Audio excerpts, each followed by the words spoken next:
Allahu Akbar, Allahu Akbar.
أن الحمد لله نحمده ونستعينه ونستغفره ونعوذ بالله من شرور أنفسنا ومن سيئات أعمالنا من يهده الله فلا مضل له ومن يضلل فلا هادي له وأشهد أن لا إله إلا الله وحده لا شريك له وأشهد أن محمدًا عبده ورسوله صلوات الله وسلامه عليه تسليما كثيرا أما بعد. Allah has mentioned in 2 ayat of the Quran. We want to allow them, inshallah, to serve as part of today's message and bring your attention to them. When he mentioned وَسَارِعُوا إِلَى مَغْفِرَةٍ مِّن رَبِّكُمْ وَجَنَّةٍ عَرْضُهَا السَّمَاوَاتُ وَالْأَرْضُ أُعِدَّتْ لِلْمُتَّقِينَ. People of Islam, Muslims, be in a race and in haste, everybody collectively, and trying to get the forgiveness of Allah and trying to get the Jannah that Allah has prepared for the people of taqwa. So you strive in order to get Allah's forgiveness, because everybody has mistakes and will continue to make mistakes, and trying to get the Jannah. That's what it's all about. Us being here is not about money, jobs, not about children. It's about getting to the Dar al-Akhir. The second ayat Allah mentioned that we want to bring to your attention is a statement, subhanahu wa ta'ala, إن الذين قالوا ربنا الله ثم استقاموا تتنزل عليهم الملائكة ألا تخافوا ولا تحزنوا وأبشروا بالجنة التي كنتم توعدون. Verily those people who say our Lord is Allah, they're not afraid to let people know I'm a Muslim. They're not afraid to let people know he's mu'tarif with the rububiyyah of Allah. Allah is my Lord, Allah is my Khaliq. And if he acknowledges that, then he also has to acknowledge min bab al-awla, the rububiyyah that he should have for Allah, that Allah should be worshipped alone. And he worships Allah with the names and attributes that he revealed in the Quran and the Prophet brought, sallallahu alaihi wasallam. Verily, those people who say, our Lord is Allah, and then they have istiqamah, they're upright. They talk the talk, and then they walk the walk. Not just kalam. For God so loveth the world that he sent his only son, so that anyone who believes in him, that he died on the cross for his sins, you will have everlasting life. Kalamun farih. The Yahud, the Zionists, who are still to this moment, to this day, decimating and killing those people over there. They are the Sha'bullah al-Mukhtar, Kalamun Farih. Those people who say our Lord is Allah, and then they're upright. The angels will come down to them, and the angels say to them, do not be afraid. Don't let fear overwhelm you. And don't be sad. Don't have huzn. Don't let it overwhelm you. And have glad tidings of the Jannah that you have been promised. These two ayahs show, amongst many ayat, Jannah is for the people of taqwa. And Jannah is for the people who have an istiqamah. It's not just mere claims. Like the Yahud and the Nasara. لَيْسَ بِأَمَانِيِّكُمْ وَلَا أَمَانِيِّ أَهْلِ الْكِتَابِ. Allah told our Nabi, sallallahu alaihi wasallam, this religion is not based upon your mere desires, what you think, wishful thinking. Just, I'm going to go to Jannah. Wishful thinking. But the person doesn't pray, doesn't wear hijab, the person is not practicing Islam, doesn't come to Jumu'ah, doesn't try to learn the religion, just like the Yahud and Nasara. وَمِنْهُمْ أُمِّيُّونَ لَا يَعْلَمُونَ الْكِتَابَ إِلَّا أَمَانِيَّ وَإِنْهُمْ إِلَّا يَظُنُّونَ. From them are those people. They just wishful thinking, just wishful thinking. Their whole religion is wishful thinking. So the point here, Jannah is for those people who have a taqwa, men and women. And it's for the people who have an istiqamah. He's upright. Something I want to share with you, brothers and sisters, about the Jannah that's really critical for us to understand as Muslims. And that is, I don't care how much you pray, how much you fast, how sincere you are, how much bitter walidain you have. I don't care how much all of that is. That is not going to get you into the Jannah. The Prophet told the people, sallallahu alaihi wasallam, لن للأبد لن يدخل أحد منكم الجنة بعمله. None of you will ever get into Jannah. Abu Bakr, Umar, Uthman, Ali. None of you will ever get into Jannah because of your actions. Your jihad, your shahada, your ikhlas, you're being in the front row on the right side, you're giving the khutbah, you're fasting. None of that is going to get you into the Jannah. The companion said, what about you, Ya Rasulullah? Will your actions get you into Jannah? He said, also me. My actions won't get me into Jannah. إِلَّا إِن يَتَغَمَّدْنِ اللَّهُ مِنْهُ بِرَحْمَتِهِ. The only way I'm going to get into Jannah is by Allah having mercy upon me. Sallallahu alaihi wasallam. And he's just Sayyid of Bani Adam. He has the place in the Jannah called the Maqam al-Mahmud. He's the first person going into the Jannah. He has so many virtues. He was a righteous man. And he's not going to Jannah based upon his da'wah, his jihad, his ikhlas, none of that. How does he get in Jannah? Allah's rahmah. What's the wisdom behind that? Part of the wisdom behind that is, as he said, sallallahu alaihi wasallam, fil jannati ma la 'ayn ra'at wa la udhun sami'at wa la khatar ala qalbi bashar. In the Jannah is what no eyes have ever seen. In the Jannah is what no ears have ever heard, ever. In the Jannah is what no human being has even thought about or contemplated. You can't even think about what's in it. It's impossible to think about what's in the Jannah. Milk flowing and khamr that you drink, but you don't get drunk. The Hur'ain of Jannah, when she pulls up the dress, you can see her bone marrow, and the bone marrow is beautiful. You can't imagine it. لَهُمْ مَا يَشَاءُونَ فِيهَا وَلَدَيْنَا مَزِيدًا. The people of Jannah will get whatever they want in the Jannah. And we have more beyond that. So the man was a farmer, a falah in the dunya. He liked plants. He liked crops. He'll wish for a crop. The one seed will be planted and a big tree will go up for him as many as he wants. And in addition to all of that, Allah will give them more. What's more? What's the mazid? Allah will remove the partition, the hijab that's between him and the people who he's created. And that's going to be the biggest reward of a Jannah.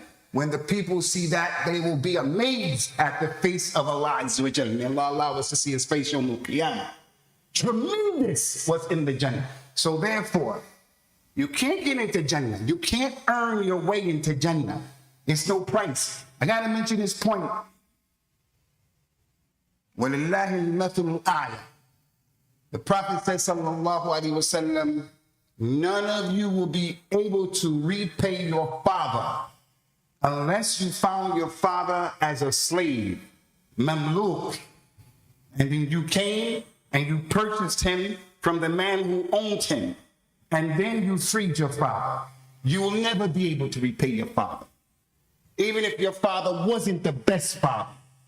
The man came and he said, Ya Rasulullah, my father's living with me. I'm taking care of my father. I go out and work and I struggle and I bring my money. I hide my money in my own special private place. When I go out to work for my father, my family, my father comes behind my back and he steals my money. I go, I find my father's taking my money. I came to you to complain, Ya Rasulullah. The Prophet sallallahu alaihi wasallam did not allow and like zulm, oppression, stealing. He said to the son, Anta wa maluka li abik. You and your money belong to your father. Yeah, your father's not the best man. But if it wasn't for Allah and then your father, you wouldn't be sitting here right now. Anta wa maluka li abik. You will never be able to repay him, no matter what. So you have to make jihad in your father, living or dead. You got to get that stuff out of your heart. That shaitan makes a rift remain between you and your father. Back to the point. You'll never go into Jannah because in the Jannah, you can't work your way through it. So now the question is, well, how do we make the tawfiq and the tansiq and the insijam? And how do we harmonize? That hadith, none of you will get to Jannah because of your actions. Not even you, Ya Rasulullah. No one. But what about those ayat that Allah tells the believers, Yawm al-Qiyamah will be said to them, Udkhulul jannati bima kuntum ta'malun. Enter into the Jannah because of what you used to do. It will be said, Yawm al-Qiyamah, enter into the Jannah because what you used to do. Now, as a new revert Muslim, as a Muslim who doesn't know my ankle bone from my elbow in Islam, I don't know the difference between the two. Benny wee wee, I don't know. But I get in the arena and I say, this hadith contradicts the ayah of the Quran. I'm going to get rid of the hadith and I'm just going to take the Quran and I'm from the Qur'aniyin. Do we do like that? We don't do like that. We look at what those companions said and understood. May Allah be pleased. We look at what the scholars of Islam said, where they take all of the texts of the Quran, all of the texts from the Sunnah, and then we make istintaj and istinbat, and we understand. The way we understand that, Ikhwani, is, again, emphatically I'll state, no one's deeds will get him into Jannah. So don't have ghurur. But your deeds, they will determine where you are in the Jannah. They will determine where you are in the Jannah. The deeds that you do, they will indicate. Rasulullah sallallahu alaihi wasallam is in the maqam al-mahmud, the best and highest place in Jannah. Why? Because of his deeds. He didn't get into Jannah except by the rahmah of Allah. But his deeds helped him to become, by Allah's permission, because he's the Sayyid of Bani Adam. He's the Khatim of the Anbiya and the Mursaleen. Salawatullah wa salamu alayhim ajma'in. Those people who pray on the right side of the first row, and they make it their duty to try to get to the masjid before everybody else, they'll get a higher place in Jannah, inshallah, because they had more effort, more juhud. The one who makes the adhan, and he makes the adhan correctly. Whenever he makes that adhan, his neck is going to be longer, Yawm al-Qiyamah, than everyone else's neck. That individual will be in a place of a Jannah because of that. So your actions and your deeds will determine where you are in the Jannah. We ask Allah Ta'ala to give us actions that he's pleased with and actions that are legislated, and to put us all in the Jannah al-Firdaus, close to al-Mustafa, sallallahu alayhi wa sallam. Back to the point, Allah mentioned in the Quran, or the Prophet told his companions as he was sitting with them, sallallahu alayhi wa sallam, inna fil jannati la ghurafa yura zahiruha min batiniha wa batinuha min dhuhuriha. In the Jannah are rooms, but the room in this hadith is not talking about a ghurfa like this. It's talking about a mansion. Is it the mansion like the rich people of Orlando, where Shaquille O'Neal lives over there? It's the only place I know. Shaquille O'Neal. Is it talking about that? Not that mansion. Not like that. That mansion compared to the room in Jannah, that's like a doghouse. Akramakumullah. Verily in Jannah, there are mansions, rooms that are mansions. The inside of the room can be seen from the outside, and the outside of the room can be seen from the inside. It's not what you think. It's not the way our minds think. I'm inside the room and I can see outside. I'm outside, I can see inside. No, it's some miraculous thing going on. In the Jannah is what no eyes have ever seen and no ears have ever heard, never been contemplated by the human being. The companion said, Ridwanullahi alayhim, Ya Rasulullah, Hili min. Those rooms are for who? Who did Allah make those rooms for? Who's going to get those rooms? He says, sallallahu alayhi wa sallam, Hiya liman atab al-kalam wa afsha al-salam wa at'am al-ta'am wa dawam al-siyam wa salla bil-layl wa nas niyam. Those rooms will be for the servants who have istiqamah. Those people who have a taqwa. They're the people who they have nice speech. They don't swear, they don't curse. They don't make a sub or a shikr. They don't do that. They don't call people offensive names. When they meet you, they don't argue. They're not ignorant. They have nice kalam. They say, Jazakallahu khaira, Barakallahu fiqh, Insha'Allah, La ilaha illallah. They don't make ghiba, namima. They have nice kalam. And they're the people who spread the salams. He spreads the salams and he gives salams to the one he knows and the one he doesn't know. He gives salams when he comes into the room, when he leaves the room. When he's younger, he gives salams to the one who is older than him. He gives salams to his mother, to his father, to those he knows, though he doesn't know. When he goes to the store and when he works in Walgreens and the Muslim with a white beard and a thobe comes in, he says, Assalamu alaikum. He doesn't say hello. He doesn't say hello, afraid of the camera getting him saying salams. And then the Yahudi, whether he has that outfit on or not, he'll say whatever he says to the Yahudi. Nothing wrong with that. He's not afraid. They're the people who give salams. And they're the people who give food. They feed people food. One of the wisdoms of Allah, the hikmah of Allah, that this religion and that Quran came to the Arabs is that there are no people on the face of the earth who can compare to the Arabs in their karam. There are Ajam who have karam, but I'm talking about a poem. They have this thing in them. They're the most generous of the people. As the person who was not a Muslim at one time, we knew how to treat the guests. When he comes home to your house, you ask him, you want some water? You want some juice? Once you come into Islam and you start meeting the Muslims, Arabs and not Arabs, because it's part of our religion. We know how to treat the guests because karam is part of al-Islam, and it was part of what those Arabs were upon at that time. So feeding people in Islam is a tremendous ibadah. People are not afraid to give people food. وَيُطْعِمُونَ الطَّعَامَ عَلَى حُبِّهِ مِسْكِينًا وَيَتِيمًا وَأَسِيرًا إِنَّمَا نُطْعِمُكُمْ لِوَجْهِ اللَّهِ.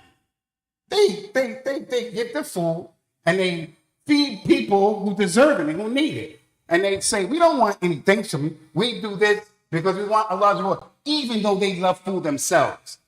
Number four, there are those people, Ikhwani, who they fast, and they follow fasting up by fasting again.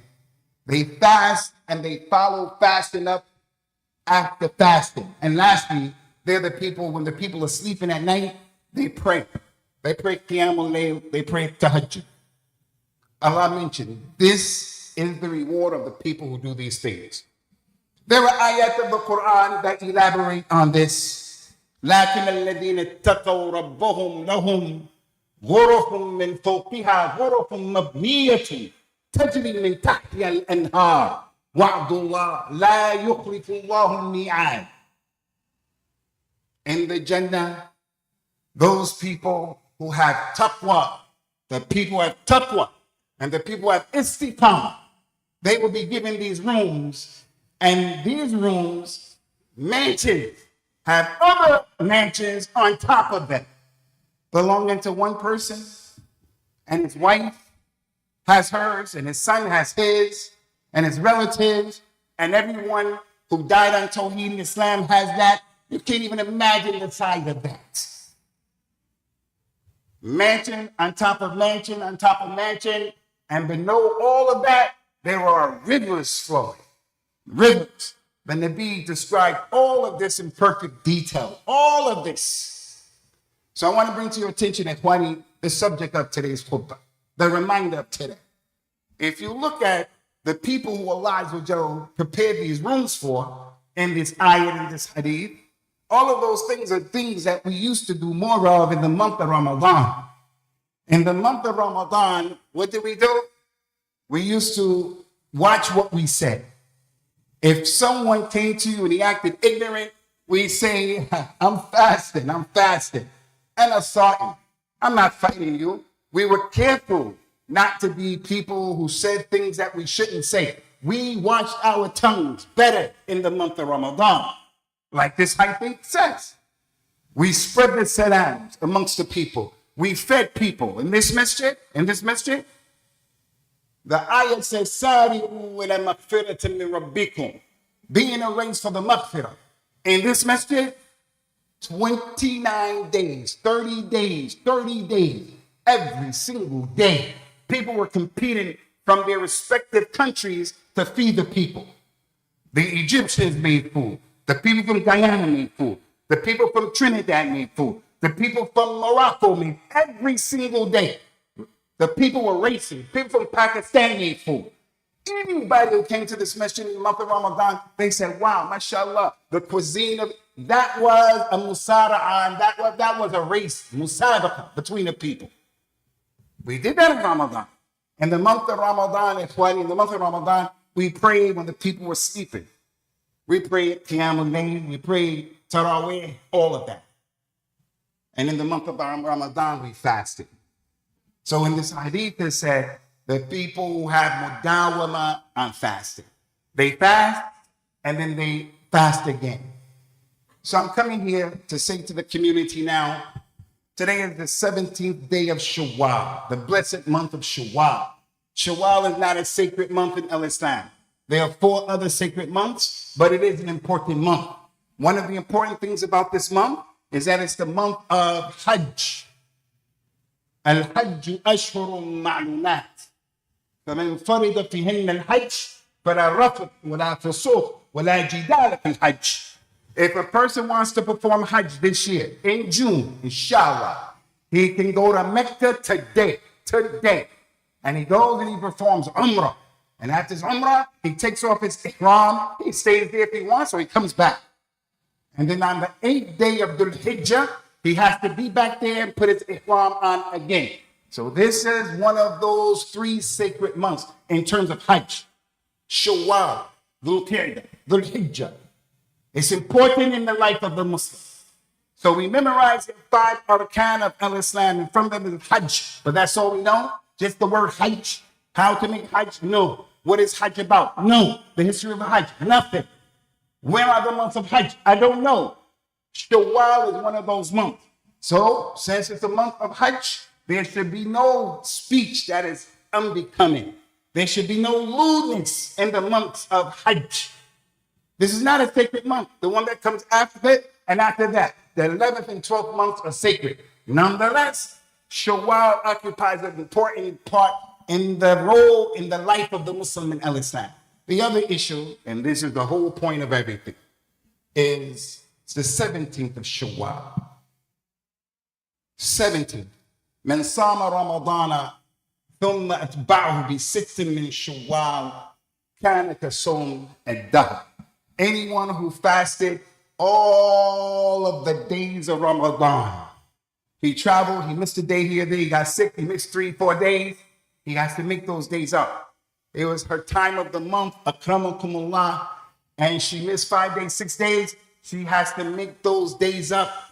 Previous fasts she missed, you got to make those days up. Anyone who completes the month of Ramadan, and then after fasting Ramadan, he follows it up by fasting 6 days from Shawwal. That can be the first day, 9th day. As long as he gets 6 days in, he gets the reward. And from those rewards, wadawama as-siyam. He's always making siyam. He follows one fast up with another fast. Monday, Thursday, and all of whatever the fasts are in Islam. So I want to encourage you, brothers, and you sisters as well. Those rooms in Jannah are for the people of taqwa. The Ramadan is wajib. Fasting now is not wajib. But because he did the Ramadan, he still is in that frame of mind, I can do it. We're going to pray Salatul Jumu'ah right now. It's wajib. After Jumu'ah, the Sunnah prayers are not wajib. People still going to do that. And that's how the ibadat are. They are like that in Islam. You just don't do one and that's it. You just don't give money from your zakat. You're going to keep giving to the masjid because the masjid is in need of your monies. The masjid is in need of your monies. The light, the AC, the water, the things that you're benefiting from. So don't allow these next 2 weeks to go out, inshallah, without making an effort, to get those 6 days in. We still have 13 days. Today is the 17th. The 17th. You have the time, inshallah. You didn't think about it. You procrastinated. And then you became distracted. And now Shaitan, he wanted you to just forget it all together. I'm here to say to everybody here, every woman here, everybody, fast the 6 days of Shawwal. Perhaps, perchance, you'll get those rewards in the Jannah. أقول قولي هذا واستغفر الله لي ولكم ونسأل الله تعالى التوفيق والسداد.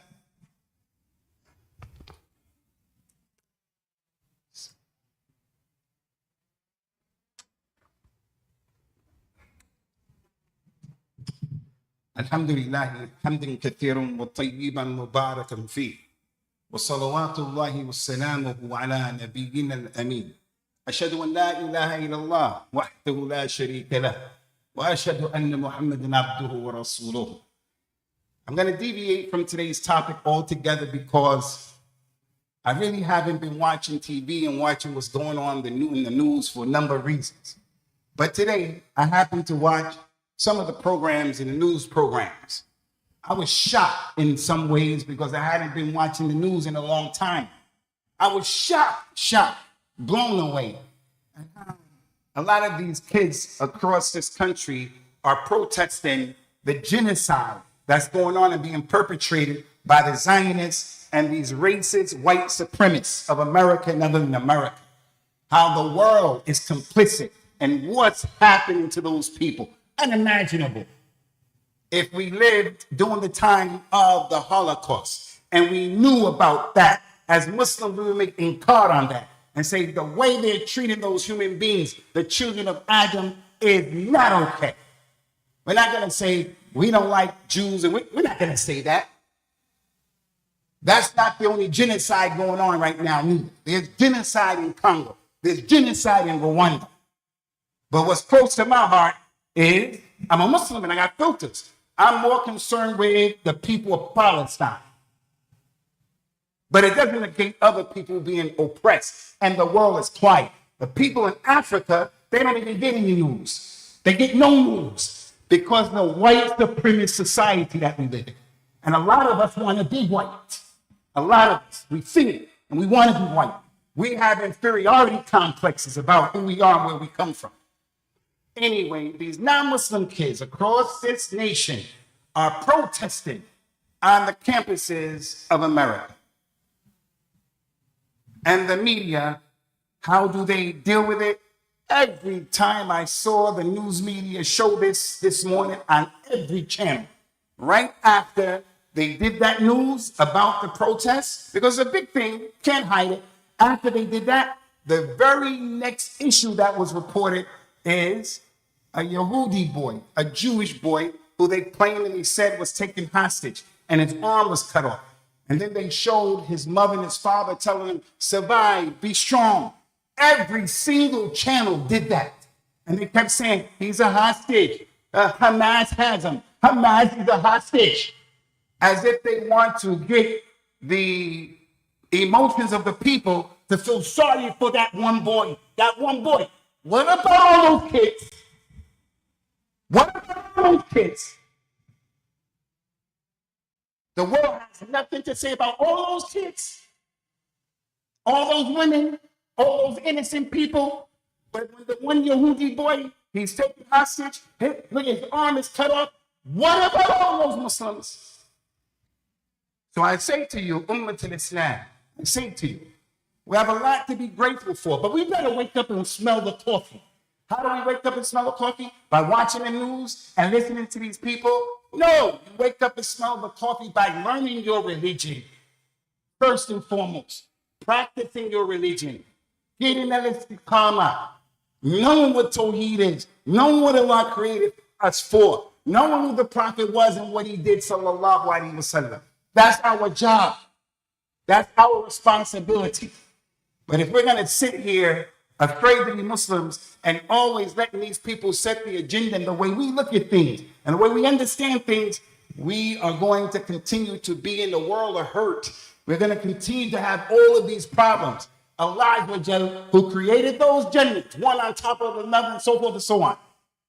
All of that. The last man who will be in the lowest part of Jannah. The last one.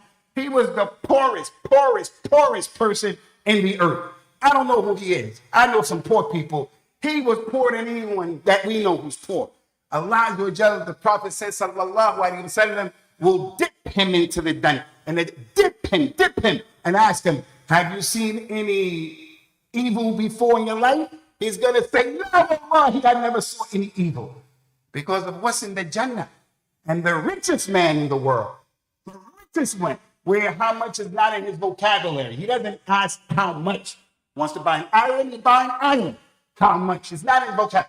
Had everything in the dunya. He ate things and drank things you can't even pronounce. He'll be dipped in the hellfire. Dipped. And then we say, have you seen any good in your life? He's going to say, I never saw any good in my life. Because it's compared to what is in the hereafter. Ummah al-Islam. لِنَتَّقِيَ اللَّهَ فِي أَنفُسِنَا.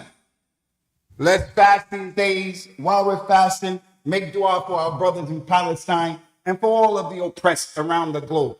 We ask Allah Ta'ala to make us those people who are truthful in word and deed, and to establish us firmly upon the Tawheed, and to establish us firmly upon the Kitab and the Sunnah according to the way those companions understood this religion.